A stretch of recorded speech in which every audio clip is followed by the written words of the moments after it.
Hi guys, welcome back to the channel. FPL Consult here, and today we're gonna do the Game Week 2 episode of the Biggest Questions series on this channel, where I answer most of your questions, your burning questions, your biggest questions for Game Week 2. Right, so it's no surprise that we're gonna start off with Kane and Haaland, right? But of course, if you guys enjoy this series before we start, right, please help me out and give this video a like and also subscribe if you are new around here.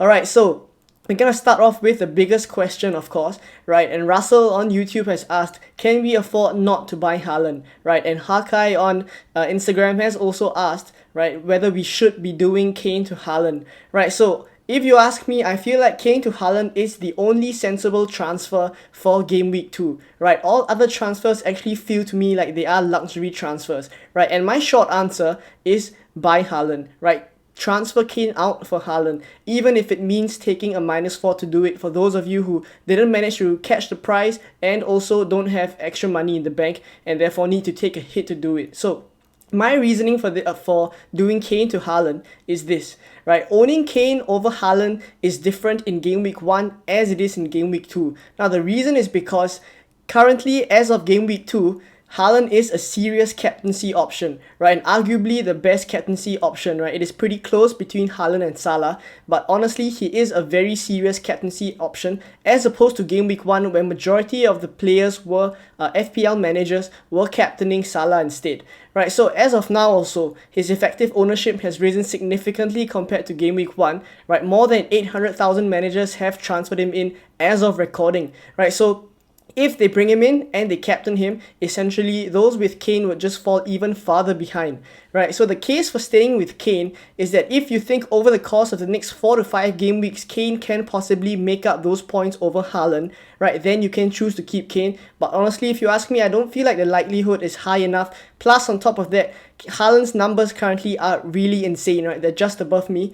Right, and as you guys can see, expected assists per 90 of 0.18 and also expected goals per 90 of 2.11. Those are really insane numbers, and I feel like it'll just get better over the course of the next few game weeks. And on top of that, he is kind of more or less on penalties right now.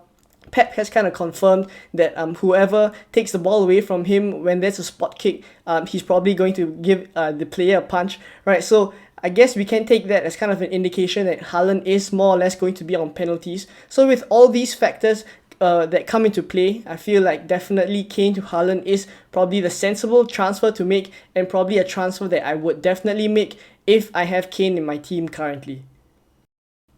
So the next question we have is about Mason Mount, right? Climate Apprentice has asked, hold Mason Mount or switch to Kulusevski or Foden? Parker Sterling has asked, should I sell Mount? Right, so the short answer is hold him first, right? And the reason for this is because, as I mentioned just now, every other transfer feels like a luxury transfer if you're not doing Kane to Haaland, right? So obviously when it comes to Mason Mount as well, I feel like you can't just keep him, right? So I have a few reasons for this. The first is that we need a little bit more time to assess Mason Mount, right? The reason you brought him in the first place is because you know that he is someone who could very well go on a good run, get a couple of returns consecutively, maybe even some goals as well. We know he has it in him, right? So that's probably the reason you brought him in as well. And only just one game week has passed, right? We do need to give our players that we brought in a little bit more time, right? And the second reason is also that we need a little bit more time to assess the alternatives, right? So when you talk about Mason Mount at 8.0 million, there are a couple of standout alternatives, right? There's Kulusevski and Foden, as Climate Apprentice has singled out,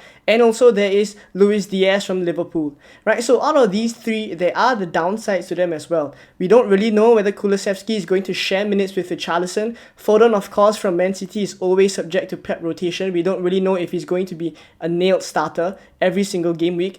And lastly, for the Luis Diaz situation, right, is that we don't really know who is the best third Liverpool asset as of now. Is it Robertson? Is it Luis Diaz? Or is it even Darwin, who's coming up right now as a really good option, right? So we need a little bit more time to kind of stabilize, let things stabilize a little bit, and then thereafter make informed decisions, right? With another game week that can just pass, right, a lot more information can be gathered from there, and thereafter we can make more informed decisions, right? So of course, as of now, I feel like every other transfer other than Kane and Haaland is a luxury move. So to just quickly answer Climate Apprentice and Parker Sterling, I feel like you guys should hold Mason Mount. So the last question that we're going to answer today is from FPL Insight, and he's asked, what's your opinion on Diaz versus Robertson after game week 1? Still confident on Robbo or wish you went for Diaz? Now, as of now, I can say that I am still confident of my decision, right? So the reason why I went for Robertson in the first place is because I felt like from game week 1 all the way up till game week 8, I feel like the score for Robertson would be marginally higher than Diaz, right? According to projected points as well, right? I understand that over the course of game week 1, Diaz has performed really well, right? One of the more standout attackers for Liverpool. He hit the post a couple of times. He was kind of the bright spark for Liverpool as well, of course, apart from Darwin and also Salah, right? But Diaz did play really well, right? I do acknowledge that as well. But as for Robertson, I did also see some good sparks from him where he did put in a lot of crosses as we kind of know he would do. And at the same time, I also like the threat of Darwin, right? Because Darwin is very good in the air as well. We did see him win a couple of aerial battles, and that could really help the cause for Robertson as well, where he can get some assists with the kind of the quality of the balls that he puts into the box, right? So as of now, I feel like it's too early to assess whether Diaz was the better option or Robertson was the better option. And whether I have Diaz now or whether I have Robertson now, I still feel like both are definitely a hold, right? Stick to your guns and also wait the decisions out, right? Give the players a little bit more time. Kind of feels like the whole video I've been saying to give players a little bit more time, but it's true because we do need to give our assets a little bit more time to kind of perform over a longer period of time, and then we can kind of make our decisions on whether, okay, was that a bad decision? Was that a good decision? Still too early to say, but I can say that at least I am still confident about Robertson, and I feel like the conversation would be a lot different if Robertson actually got a clean sheet, right? If Liverpool actually kept a clean sheet against Fulham, right, then the conversation would flip to those who went for Diaz, would you have wished that you gone for Robertson, right? So honestly, we also know that Liverpool has a very good clean sheet record, and against Fulham, conceding 2 is probably out of the ordinary, right? I would expect that over the course of the next maybe 6 to 7 game weeks, at least up to game week 8, right, which is the time frame that I kind of gave Robertson to kind of outscore Diaz, right? I feel like over the course of the next few game weeks, there are definitely clean sheets in store for Liverpool, right? So let's give them some time, take a look at their returns, and then we can assess a little bit better thereafter.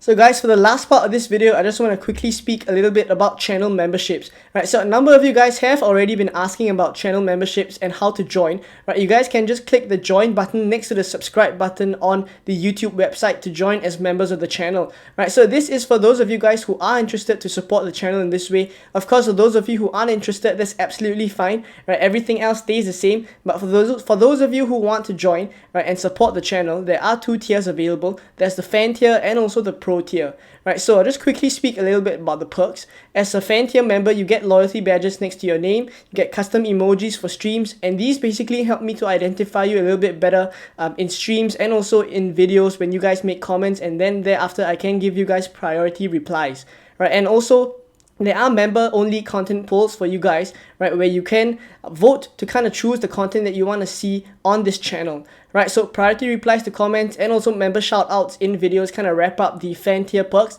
And now I'll speak a little bit about the pro tier perks, right? So you get firstly all the fan tier perks and then more, right? You get access to the private FPL Consult Telegram group chat where I'm active every day of the week.